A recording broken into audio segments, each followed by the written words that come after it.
another quote from the depths of wisdom that I have received over the last few weeks.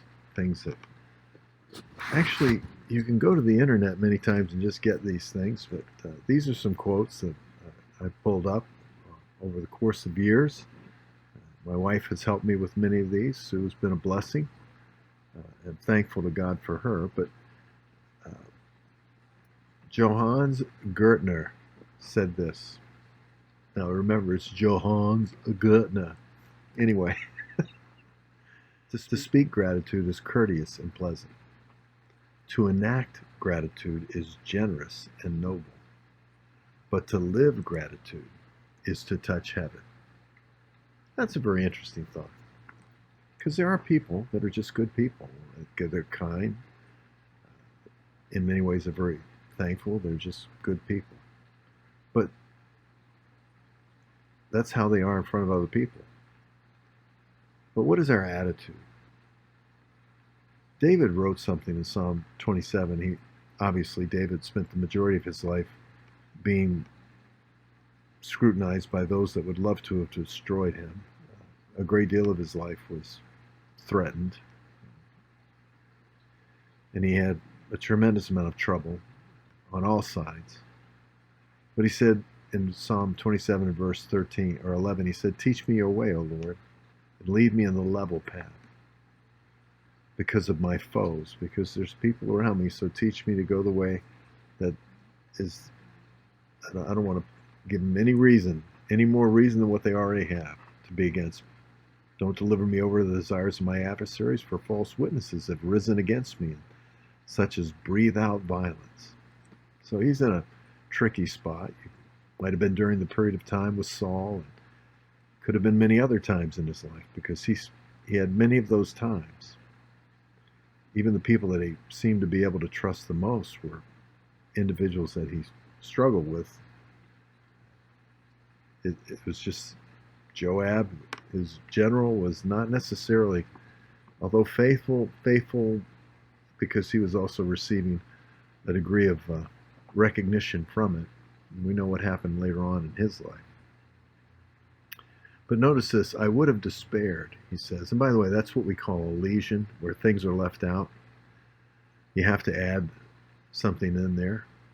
Because really the Hebrew word, the verse starts with, unless I had believed or been convinced that I would see the goodness of the Lord in the land of the living. So you have to take the context around it and add something there. And in the NASB it says, look, I would have despaired unless I had believed to see the goodness of the Lord in the land of the living.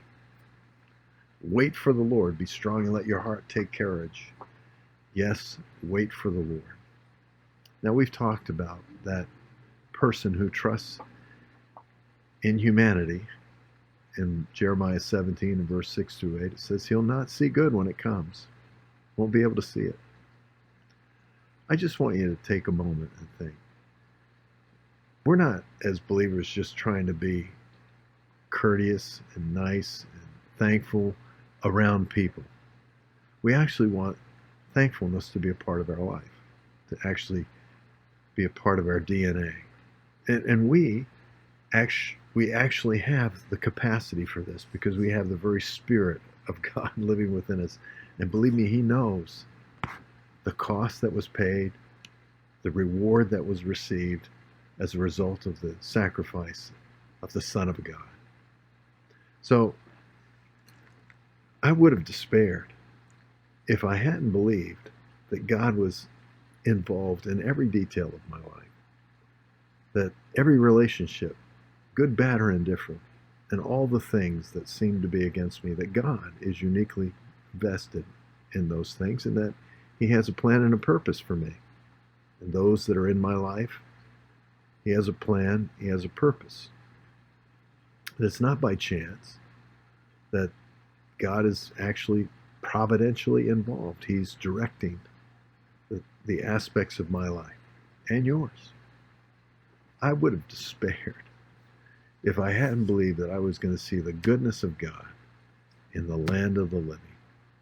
You and I are blessed by God because we have the very living God who orders our steps, it says in Psalm 37:24, that very God who not only goes before us, but has gone behind us, just like the presence of God with the children of Israel. He covers our path.